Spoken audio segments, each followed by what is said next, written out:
Hola a todos, bienvenidos a la primera unidad de la materia Medicina Deportiva. Yo soy Luis Trota, soy médico y docente de esta facultad y los voy a acompañar un poco en este proceso. Hoy vamos a ver una introducción a la medicina deportiva y vamos a tratar de entender cómo ha ido evolucionando todo esto a lo largo del tiempo. Como sabemos, desde el principio de los tiempos, nuestros antepasados han tenido que satisfacer sus necesidades básicas eh, a través del movimiento, ¿sí? Sea la caza, la recolección, sea para defenderse, para cuidarse de las inclemencias del tiempo, o sea para buscar un futuro mejor con las migraciones. eh, Han tenido que moverse absolutamente todo el tiempo y esta era la forma que tenían de sobrevivir.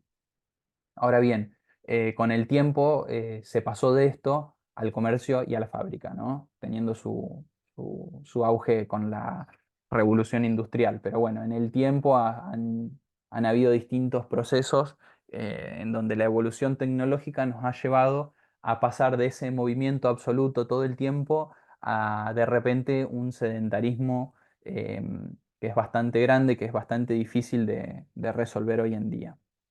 Bueno, vemos acá una ilustración de lo que era la fábrica. Vemos que también hay gente que está llevando cosas, que está trabajando, que está haciendo fuerza, entonces podríamos decir está en movimiento.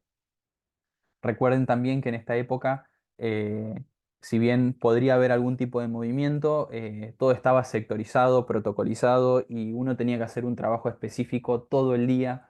Por lo tanto, teníamos una monotonía en los movimientos y eso también es perjudicial y es lesivo, por supuesto, para nuestro cuerpo. Bueno, vemos acá entonces esta imagen que nos ilustraría un poco cómo hemos avanzado, si se quiere decir así, a lo largo del tiempo hasta llegar a esa última imagen en donde básicamente estamos quietos, estamos con mala postura y seguramente con muchos vicios. Bueno, ¿qué pasa hoy en Argentina? Acá tenemos las estadísticas de INDEC del 2019, que si bien si buscamos las estadísticas particulares una por una las podemos encontrar más actualizadas, pero este es el libro estadístico que, o sea, están puestas todas las estadísticas en un solo documento.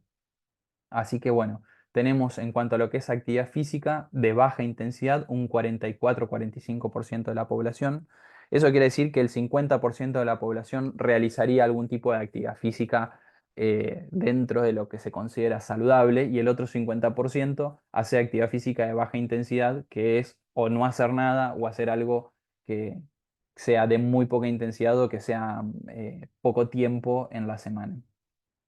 Vemos también que, bueno, tenemos un sobrepeso bastante grande, ¿no? Una prevalencia del 66% de sobrepeso en Argentina y tenemos que pensar que también tenemos sobrepeso a nivel pediátrico, ¿no? La obesidad infantil es un tema que cada vez se hace más grande y más difícil de manejar.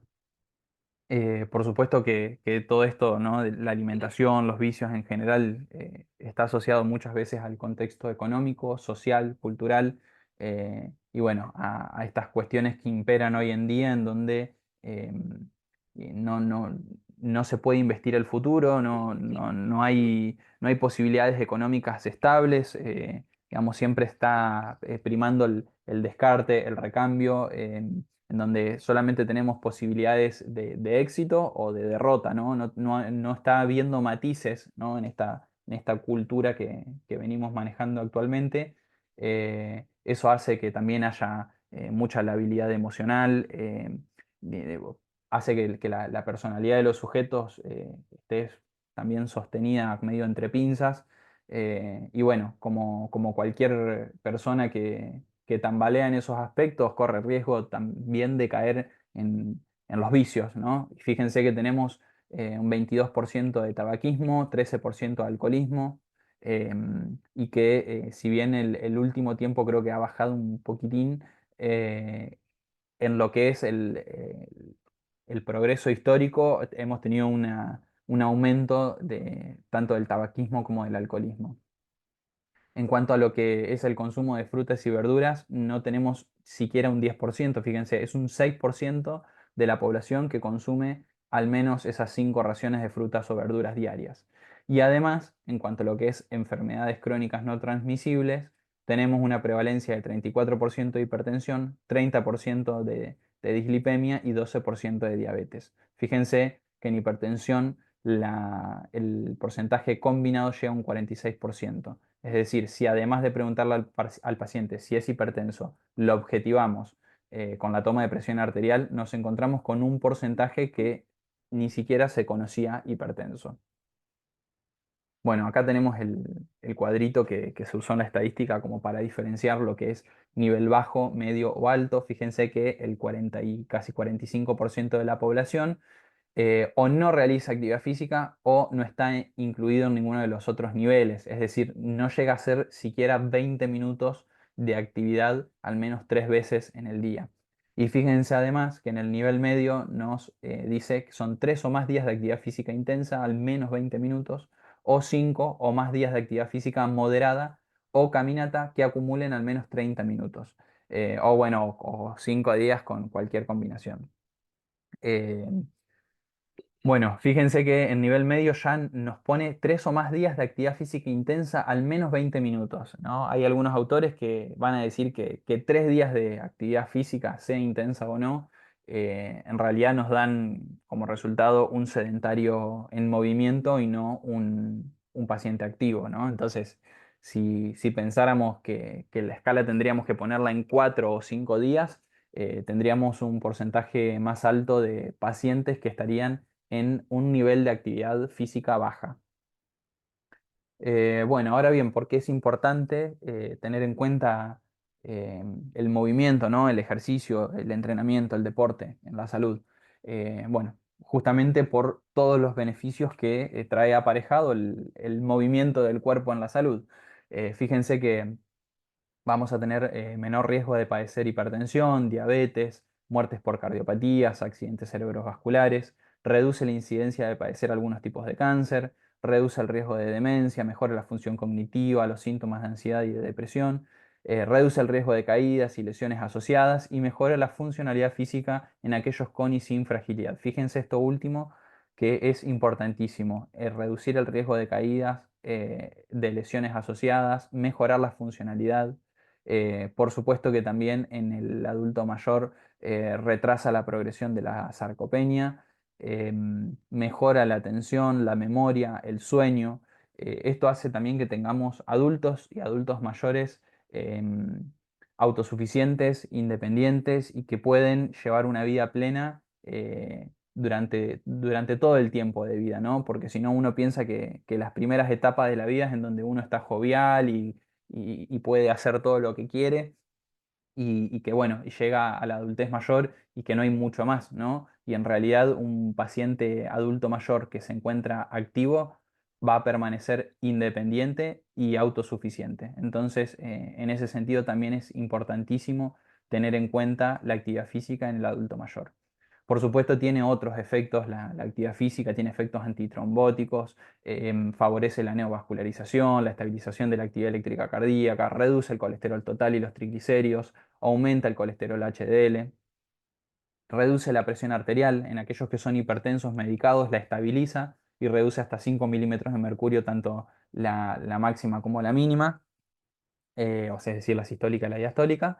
Y eso hace, bueno, tener pacientes más estables con poca medicación y en aquellos que tienen hipertensión, pero que la tienen controlada con una dieta hiposódica, lo que hace es prolongar el tiempo que ese paciente tiene sin tomar medicación. Además, reduce el estado proinflamatorio, facilita el ingreso de glucosa a la célula, aumenta la densidad mineral ósea, retrasa la progresión de sarcopenia, como habíamos dicho hoy, tiene efectos positivos a nivel neuronal en cuanto, como decíamos en el adulto mayor, la atención, la memoria, mejora el sueño, la libido, el componente social también y un montón de otros factores. Fíjese entonces cómo entender la importancia de la actividad física, cómo evaluar al paciente, cómo prescribir el ejercicio, nos funciona a nosotros como médicos como herramienta fundamental para acompañar al paciente y su salud. Bueno, el movimiento y la salud no es un descubrimiento moderno, ¿no? Es algo que ya desde el 3000 antes de Cristo eh, hay algún antecedente, ¿sí? Las civilizaciones egipcias tenían registros en sus pinturas de gente que se dedicaba específicamente a realizar ejercicio y a practicar deportes puntuales. Por supuesto que en China, en India, en Grecia también hay registros de esto. Eh, Principalmente son eh, registros de la actividad física como tal. En Grecia sí, ya tenemos algunas otras cuestiones. Había, de hecho, médicos que se dedicaban exclusivamente a atender a aquellos que hacían deportes. Son los creadores de los Juegos Olímpicos, por supuesto. Entonces, bueno, tenemos en la civilización griega un montón de aportes a lo que es el deporte y la salud como tal, y a la medicina deportiva, por supuesto. Dentro de lo que es el material escrito, tenemos el primer libro que aparece que habla un poco de lo que es la actividad física y la salud en 1553, pero no es hasta 1569 que aparece un libro escrito por Mercurial, que es Jerónimo Mercurial, que se llama De Arte Gimnástica y tiene 3 tomos dedicados exclusivamente a lo que es la actividad física y la salud. Entonces, este sería como el primer libro dedicado a la medicina deportiva como tal. En Argentina nosotros tenemos nuestra figurita, ¿sí? Que es nuestro prócer acá, Enrique Romero Brest, que nació en 1873 y es considerado el padre de la medicina deportiva. Fue el primer médico deportólogo argentino y fue el que creó el deporte sextobol, que hubo un tiempo en las escuelas, no sé si actualmente está tan en auge, pero sé que se sigue practicando.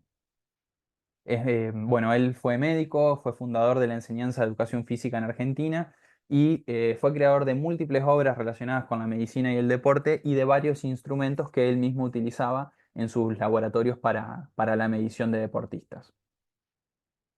Bueno, en el siglo XX aparece el boom de la actividad física, que es en donde también empieza a aparecer esto de la medicina y el deporte y ver que la medicina podía hurgar un poco en la actividad física, en el movimiento como tal, y que podía ser funcional a esto del diagnóstico de lesiones, a la rehabilitación. Entonces, bueno, se da acompañada de este boom en el movimiento. Bueno, este auge que se da a nivel de la actividad física surge, bueno, por el profesionalismo deportivo del siglo XX, ¿no? Que se caracterizó por la aparición de las ligas profesionales de fútbol, de la expansión del básquet, de la unificación de las reglas de las distintas disciplinas deportivas. Aparece el rugby como deporte también. Eh, Tenemos ahí, bueno, una imagen de una joyita que es Catherine Schweitzer, de 19 años, que era estudiante de periodismo y que bueno, junto a su entrenador decidió prepararse para correr la maratón de Boston de 1967, que era una maratón exclusiva de hombres. Bueno, ella fue disfrazada y se pudo inscribir, no la reconocieron, corrió a mitad de la carrera, la reconoció el coordinador de la maratón y quiso detenerla y por supuesto su entrenador que iba con ella eh, pudo evitar la situación y permitió que ella corriera, que bueno, ven ahí el número 261, que en medicina deportiva es considerado como el número de la igualdad en el deporte. Bueno, vemos también ahí a la derecha estos muchachos amigos de Arnold que están en el gimnasio, porque bueno, en esta época también está el boom del fitness, ¿no? Aparece la gran actividad, entonces empiezan a aparecer fotos, videos, pósters de esta gente que parecía salía de, no sé, de un dibujito, ¿no? Entonces uno veía esto y no había personas en un rango intermedio, ¿no? Uno se encontraba con el físico-culturista ya formado, ya con su musculatura en su máximo esplendor. Y bueno, eso también hacía que pareciera que esto era solo para gente especializada, ¿no? Era para un grupo selecto de gente. También aparece el running, ¿no? Como una actividad tal vez un poco más social. Y por último también aparece el jogging, que es esa actividad de aeróbica de baja intensidad, que es como la que más llegó a toda la población porque era una actividad que podía realizar cualquiera. Entonces, bueno, fue como en el tiempo se fue modificando todo esto para que la población en general pudiera acceder a la actividad física y también, ¿no? Como parte de la demanda de la población de querer moverse, pero sin tener que llegar a esos rangos de especialización como había en el fisicoculturismo. Bueno, junto con esto, ¿no? Aparecen distintas sociedades. La ACSM en inglés sería como el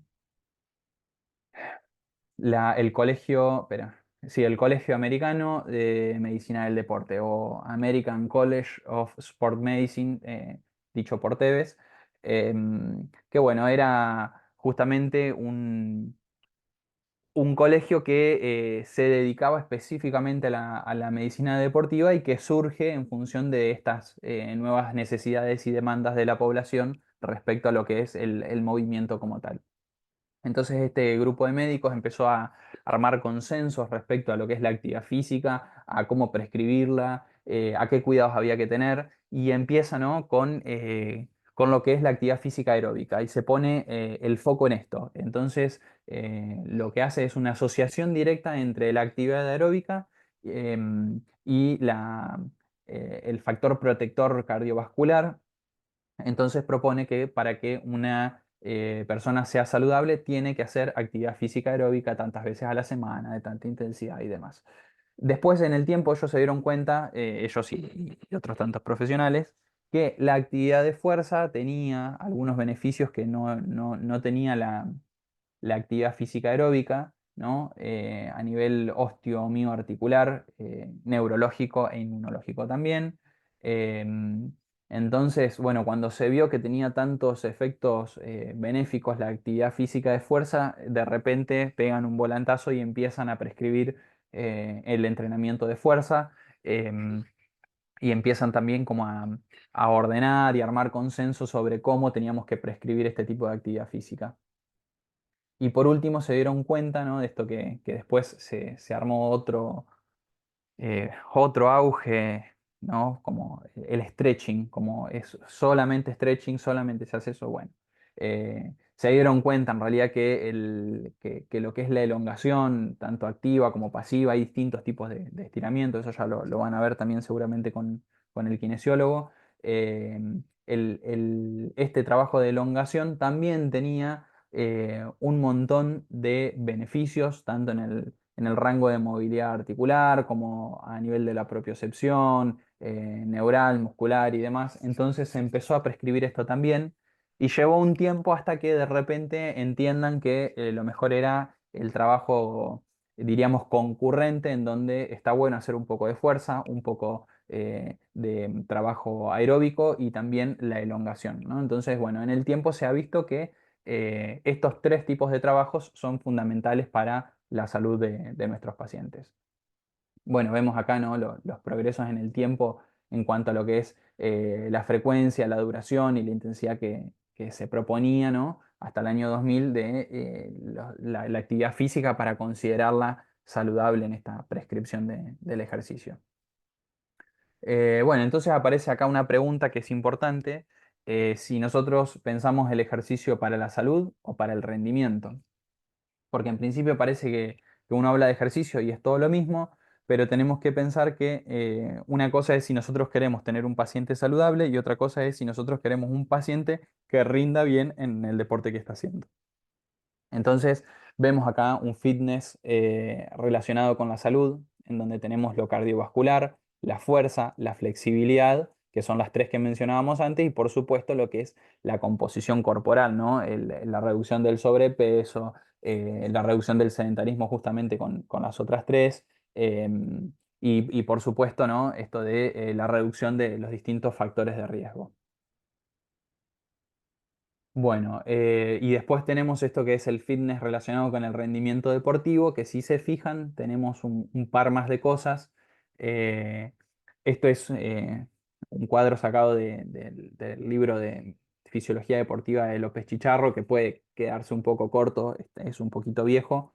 Eh, por supuesto que es un libro de excelencia, entonces no está mal leerlo, pero podemos encontrar tal vez otros cuadros un poco más actualizados. Aún así, para esta cuestión nos viene bien pensar en que eh, parecido a lo que pensábamos antes, acá tenemos algunas cuestiones más. Fíjense, tenemos la fuerza, tenemos la resistencia y tenemos la flexibilidad, pero también aparecen otras cosas. También, bueno, ahí ven la composición corporal.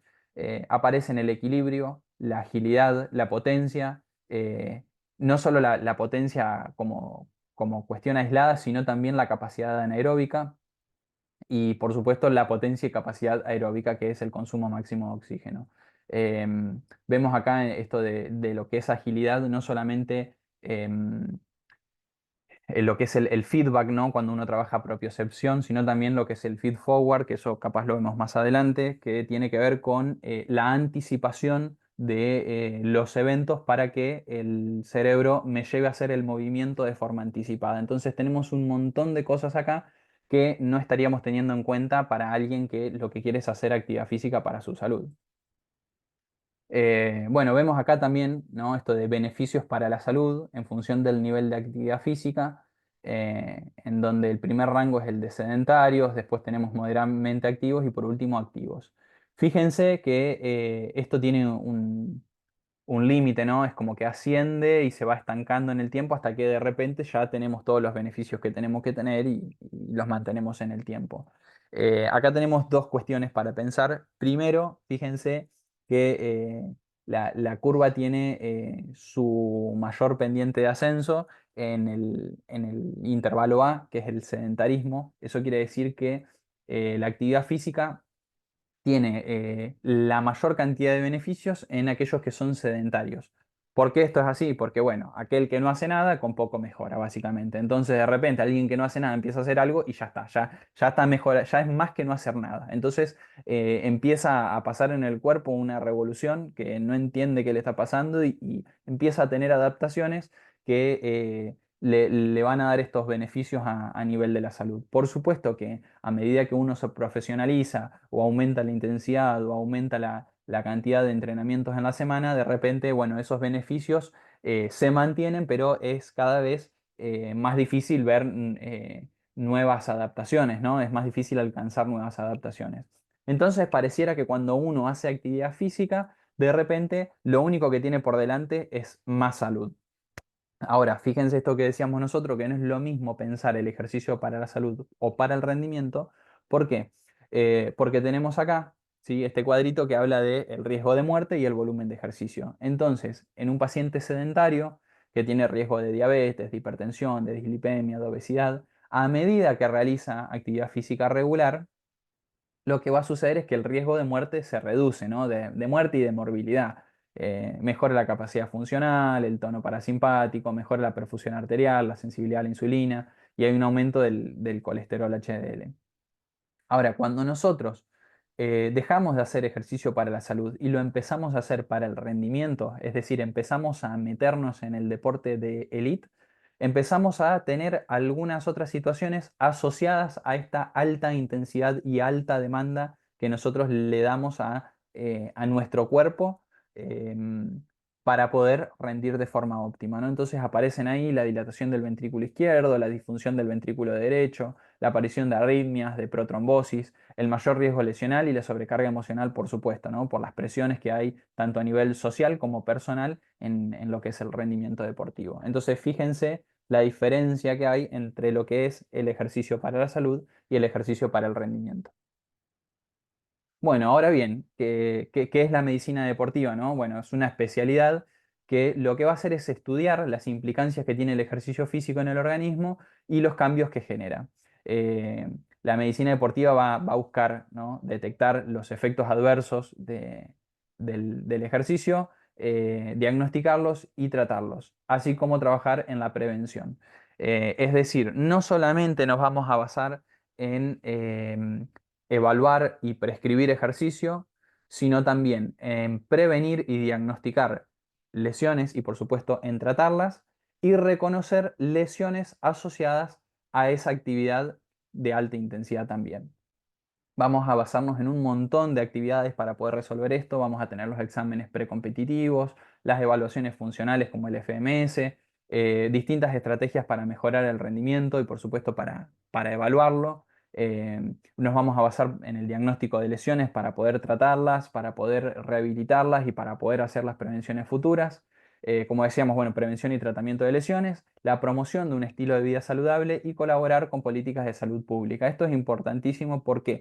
Porque el médico deportólogo no solamente debería dedicarse a hacer consultorio, sino que tenemos en el tiempo, vamos construyendo herramientas que nos van a permitir participar en lo que es salud pública de forma activa y poder trabajar en esto que hablábamos hoy de los consensos, poder generar consensos en lo que es la prescripción del ejercicio, en lo que es la promoción de la actividad física y la salud de los pacientes, por supuesto la alimentación saludable, por supuesto también a nivel de la salud mental, siempre orientado, ¿no?, al movimiento del cuerpo.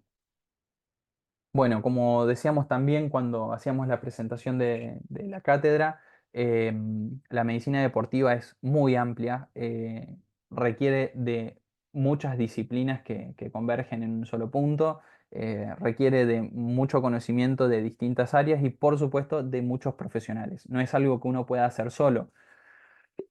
Por supuesto que todo también depende del contexto, no es lo mismo alguien que está en un pueblo, que está solo como médico general y que de repente tiene un club en el pueblo que tiene chicos que hacen distintos deportes y uno tiene que poder estar a la altura para acompañar a los deportistas como a las distintas personas de ese pueblo estando solo, eh, o bien en una ciudad en donde no tenemos especialistas puntuales para abordar algunos temas específicos, tenemos que poder nosotros reconocer al menos lo básico de esas distintas especialidades.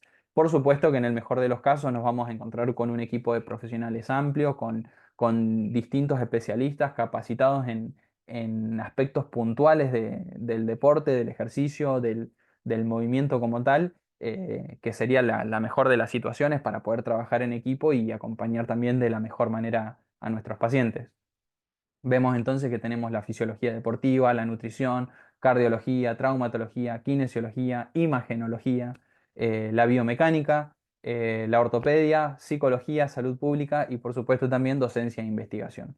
Eh, Están mencionadas la mayoría, creo que se pueden agregar un par más, pero como para tener de referencia ya es bastante. Bueno, después tenemos lo que es el modelo en trabajo de medicina deportiva, que es, si se quiere, distinto al modelo de medicina tradicional. No es que se pasa de un modelo a otro, sino que conviven los modelos en el médico deportólogo, ¿no? ¿Por qué? Porque cuando uno hace medicina deportiva también está en consultorio. Y en consultorio sucede esto que hablamos siempre, ¿no? De que el primer nivel de atención eh, funciona como el primer contacto de ese paciente con el sistema de salud. Entonces, el paciente es quien acude a ver al médico y de repente nosotros lo atendemos en la consulta, conocemos sus inquietudes, sus necesidades, sus deseos, sus posibilidades y partimos de ahí como en cualquier especialidad que hace consultorio, ¿no? Entonces el médico es quien recibe al paciente en esa situación. Ahora, cuando trabajamos con deportistas que están en un club o que realizan alguna actividad de forma profesional, en general, el médico no suele tener un vínculo directo, estrecho con el paciente, ¿no? Con el atleta, sino que está dentro de un conjunto de gente que se va a ver con el deportista como tal, ¿no? Depende si es un deporte de equipo o no, si tiene un entrenador particular o no ese deportista. En general, el vínculo directo es con el entrenador, ¿no? Entonces, el entrenador y el deportista es como ese ida y vuelta que hay siempre. Y a partir de ahí hay distintas interacciones con el nutricionista, con el médico, con el kinesiólogo, con el fisiatra, con los preparadores físicos, con masajistas, etcétera. Y de hecho también con otros compañeros. Entonces, muchas veces nos va a suceder que venga ese paciente, ¿no? Que venga ese deportista a la consulta y nos diga cuál es su motivo.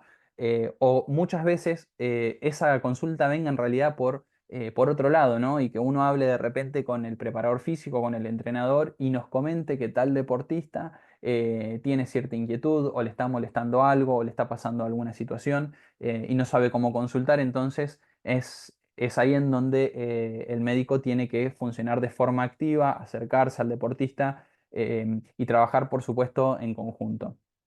Eso hace también que el vínculo que tiene que tener el médico con todos los integrantes del equipo de salud, así como del staff en general de los clubes o del lugar en donde ese deportista se desempeñe, tenga que ser un buen vínculo, ¿no? Tenemos que tener una buena transferencia para que no se nos escape nada de cualquiera de estas situaciones.